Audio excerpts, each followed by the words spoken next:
Porque o mesmo Espírito Santo que estava dentro dele, que era o poder que ele usava para fazer esses milagres e essas curas, é o mesmo poder que está dentro de nós, no Espírito Santo que mora em nós. Nós somos templo, morada de Deus na terra. Então nós devemos andar também, pregando o Evangelho e curando as pessoas, fazendo milagres, tudo em nome de Jesus e com o poder que já está dentro de nós através do Espírito Santo que mora em nós. E esse poder não é dado a nós por merecimento. É a graça de Deus que trouxe isso para nós. O que é a graça de Deus? Jesus morrendo em nosso lugar na cruz do Calvário. Nós entramos para essa graça quando aceitamos Jesus como Senhor e Salvador. E todas as coisas que Deus nos dá, em tudo que Ele nos usa, é sempre o quê? Através dessa graça. Se nós não estivermos nessa salvação, acabou. Tudo que Deus nos dá é parado, bloqueado. Por isso que a pessoa se desvia e para de falar em línguas, os dons do Espírito Santo param de agir nele. Por quê?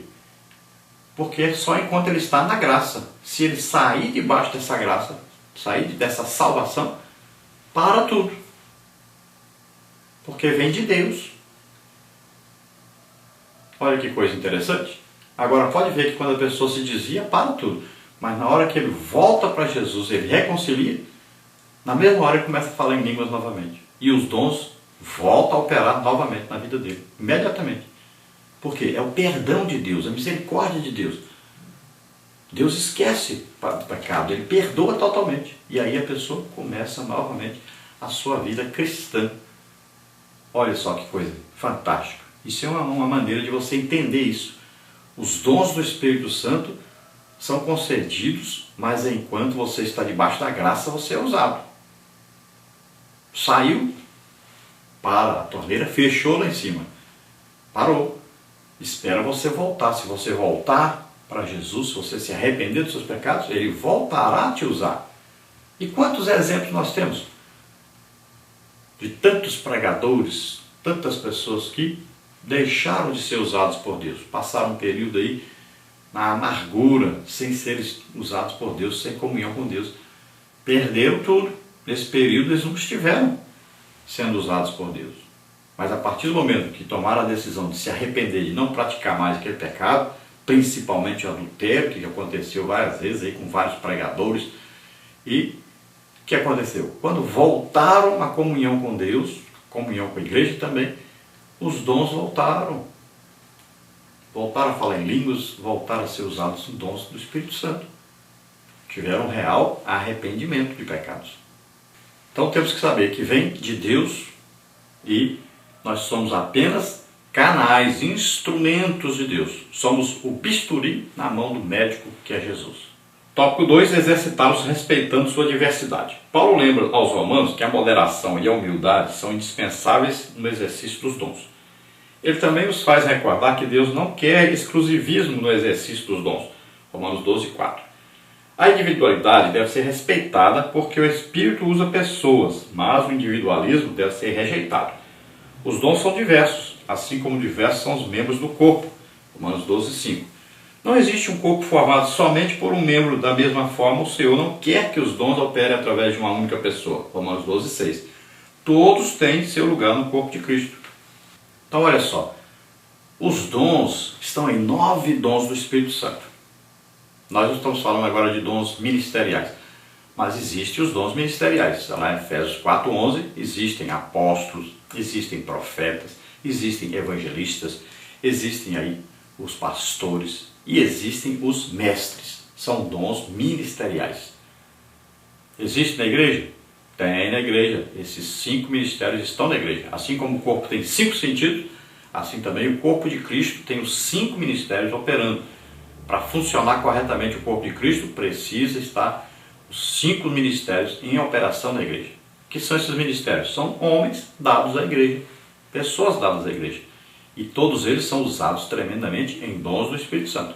São os ministérios. Existem os dons de Deus Pai, que são os dons de serviço, né? Por isso que tem uma pessoa que é boa para trabalhar na secretaria, tem aquela pessoa que sempre ajuda a obra de Deus financeiramente, tem aquela pessoa que sempre faz um trabalho de coordenação.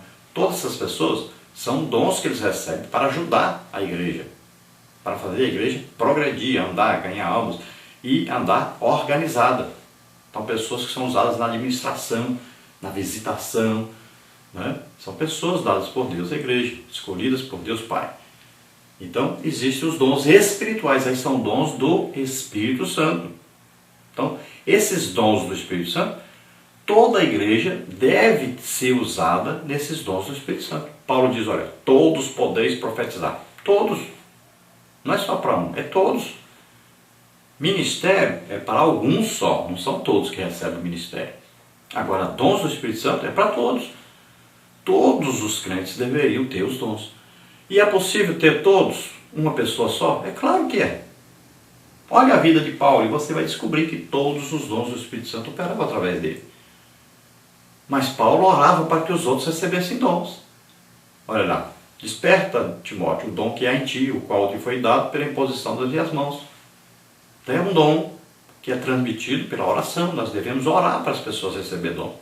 Todo lugar que eu vou, eu oro pelas pessoas para que eles recebam o dom do Espírito Santo. Por quê? Porque todos devem ter, todos devem ser usados. O problema hoje é que é difícil achar alguém que está sendo usado num dom. E mais difícil ainda é ter liberdade para que ele possa usar esse dom. Veja só que coisa interessante. Enquanto Paulo tinha que regulamentar os dons para funcionar, porque senão virava bagunça, hoje, regulamentar o quê? Ninguém tem, ninguém está sendo usado em dons. Então é preciso que nós busquemos os dons do Espírito Santo para que a igreja funcione corretamente, para que a igreja seja beneficiada. Imagine, se tivesse aí 3 pessoas com dons de curar em uma igreja, uma congregação só, não tinha ninguém doente nessa congregação. Ele orava por todas as pessoas, o outro orava também, o outro orava também. Imagine, alguém vai viajar, chamava alguém que Deus usa numa palavra de sabedoria, falar sobre o futuro, e ele dizer se ele podia ir ou não, se ia acontecer uma coisa ou não. Imagine alguém aleijado, alguém que era usado em milagres e orava, a pessoa andava. Alguém que era cego, que é surdo, alguém orava, voltava, veio, voltava a ouvir. Então os dons deveriam todos estar em operação na igreja. A igreja funcionaria maravilhosamente bem. E as pessoas do mundo ficariam admiradas. Iam ter desejo realmente de estar na igreja, porque sabiam que Deus realmente estava lá. Por isso que hoje está completamente difícil a igreja funcionar. As pessoas não têm sentido atração pela igreja, porque os dons desapareceram da igreja. As pessoas chegam na igreja e veem apenas ali a pessoa cantando bem, às vezes o pregador prega bem, entende bem, leu bem, estudou a mensagem, mas ele não vê Deus, não vê o poder de Deus em operação. Ele não sente realmente que Deus está presente, porque faltam as operações dos dons do Espírito Santo. Então, saiba disso, a igreja precisa voltar a ser pentecostal, cheia do Espírito Santo, a ser usado em dons. Todos podem ser usados em dons. E Paulo chama a atenção, procure abundar nos dons. Quanto mais dons, melhor. Você já tem um, busque mais um. Tem outro, busque mais outro. Por quê? Porque tem pouca gente buscando, pouca gente desejando, pouca gente realmente sendo usado por Deus em dons. Então, se as pessoas não querem, e você quer, busque mais dons, mais e mais e mais, e seja usado por Deus cada dia mais e cada dia mais abundantemente. Ajude as pessoas. Tópico 3. Exercitá-los com esmero e regularidade. Paulo escreve aqui no contexto de uma igreja local e não tem a preocupação de separar os dons espirituais dos dons ministeriais. Aqui os crentes, quer sejam leigos, quer sejam clérigos, são convidados à prática dos dons espirituais. Romanos 12, 6 a 8. Os dons, portanto, devem ser exercidos com dedicação e regularidade.